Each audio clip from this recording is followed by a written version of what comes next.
এই সূরা যারা নিয়মিত পড়বে, আমল করবে, এই সূরা তাদের জন্য আল্লাহর দরবারে শাফায়াত করবে। এবং শাফায়াতটা এতটা নিশ্চিত শাফায়াত হবে যে গুফিরা লাহু, তার শাফায়াত শুনে আল্লাহ তারা মাফ করে দিবেন। আখরাজাহুল্লাহু মিনান নার, আখরাজাহু মিনান নার, এই সূরাটি শাফায়াত এত কঠিন হবে, শাফায়াতের মাধ্যমে সে যার জন্য শাফায়াত করবে তার জাহান্নাম থেকে নিশ্চিত বের করেই ছাড়বে, তার মানে তাকে আগুনে পড়তে দিবে না। ওয়াদখালাহুল ফিল জান্নাহ, আর এই সূরা নিশ্চিতভাবে তার আমলকারীকে আল্লাহর জান্নাতে প্রবেশ করাবে। শুধুমাত্র জান্নাতে প্রবেশ করাবে আর জাহান্নাম থেকে বের করবে, শাফায়াত করবে তা না, বরং জান্নাত নিশ্চিত না হওয়া পর্যন্ত রাসূল বলে কসামাত আন সাহিবিহা, এই সূরা রীতিমতো ফেরেশতা এবং আল্লাহর সাথে বিতর্কে জড়াবে, বিতর্কে জড়াবে, বাক বিতণ্ডতা করবে, ঝগড়া করবে। খাসামাত, খাসামা ইউখাসিমু, এটা ঝগড়া করবে, রীতিমতো বিতর্ক করবে। কার সাথে? আল্লাহর সাথে। ভাবে তাফাউল থেকে পরস্পর ঝগড়া করা, আল্লাহর সাথে সে বিতণ্ডতা করবে যতক্ষণ পর্যন্ত তার আমলকারীর নিশ্চিত ক্ষমা হয়ে না যায়। সুবহানাল্লাহ বলবেন না? এই জন্য এই সূরার ফজিলত এত বেশি, এই সূরার বারাকা এত বেশি।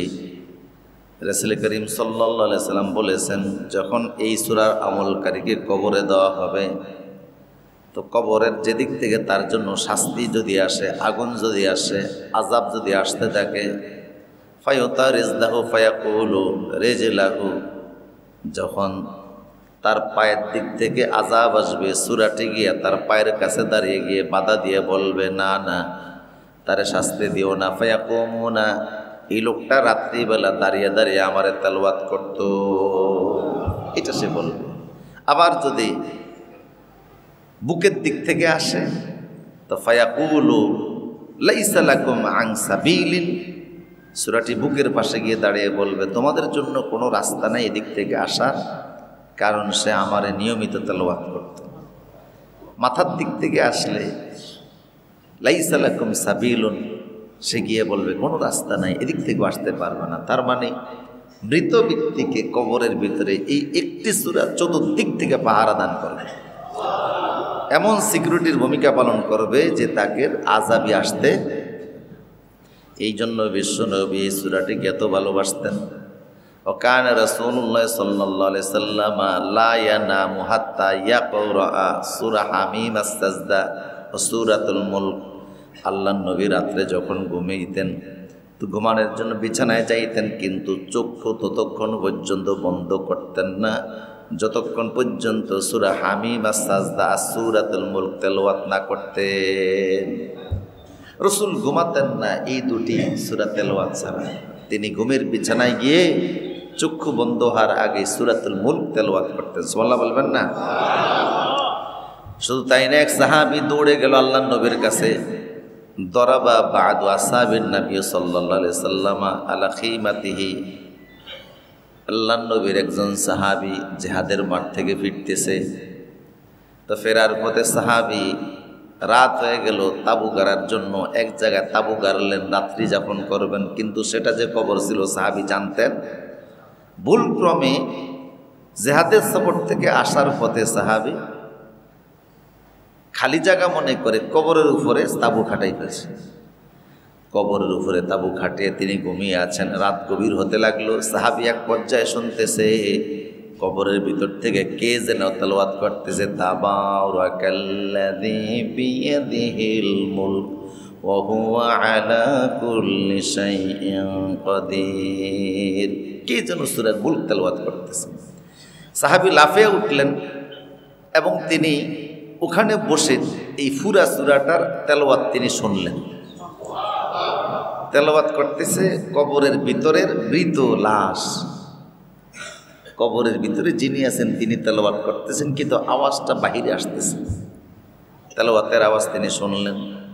শোনার পরে তিনি তাঁবুটা গুটিয়ে ফেললেন। সকাল হয়ে গেলে রসুলের কাছে গেলেন, কে বলেন ইয়া রাসূলুল্লাহ ইন্নী দরাবতু খাবা ইয়ালা কাবরিন ওয়া আনা লা আহতাসিবু ওয়া হিয়া কাবরুন। আমি একটা জায়গার ভিতরে তাঁবু খাটিয়েছি ঘুমানোর উদ্দেশ্যে, বিশ্রামের জন্য, কিন্তু আমি জানতাম না ওটা যে একটা কবর। এরপরে আমি যখন শুয়ে পড়লাম তখন থেকে কবরের ভিতর থেকে সূরাতুল মুলকের আওয়াজ আসতেছে। তার মানে কবরের বাসিন্দা কবরের ভিতরে শুয়া শুয়া আল্লাহর কোরআনের সূরা মুলকের তেলাওয়াত করতেছে। রাসূল বললেন, সাহাবী, এই সূরার মহাব্বতের শুধু কবরের বাসিন্দা সূরা মুলক তেলাওয়াত করে না, ওয়াহিয়াল মানিআ তুনজিহি মিন আযাবিল কবর। এই সূরাটা এমন একটা সূরা যেটা কোনোদিন এটাকে যা আমল করবে আর তেলাওয়াত করবে তার কবরে কোনোদিন আযাব আসতে সে দিবে না। তার মানে নিশ্চিত এই তেলাওয়াতকারীর আযাব বন্ধ হয়েছে এই সূরাটার কারণে, তাই তিনি সূরার মহব্বতে কবরে গিয়েও তেলাওয়াত করতেছেন। আমার প্রিয় সুধী, সেই জন্য অন্য হাদিসের মধ্যে এসেছে, হযরত আবু যুবাইর বলেছেন, ফাহুমা ফাদলান আলা সাইরিল কুরআন কুল্লু সূরাতিল কুরআন।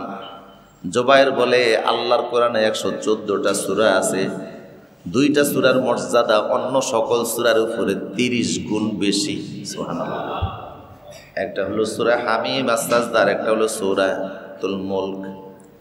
এই জন্য এই সূরাটাকে বলা হয় হিয়াল মানিআ, বাধাদানকারী, আন্নাজি, মুক্তিদানকারী।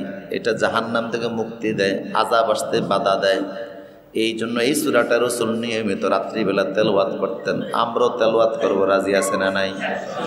মুখস্থ করে ফেলবেন ইনশাআল্লাহ, তাহলে দেখবেন নিয়মিত তেলাওয়াত করা যাবে ইনশাআল্লাহ।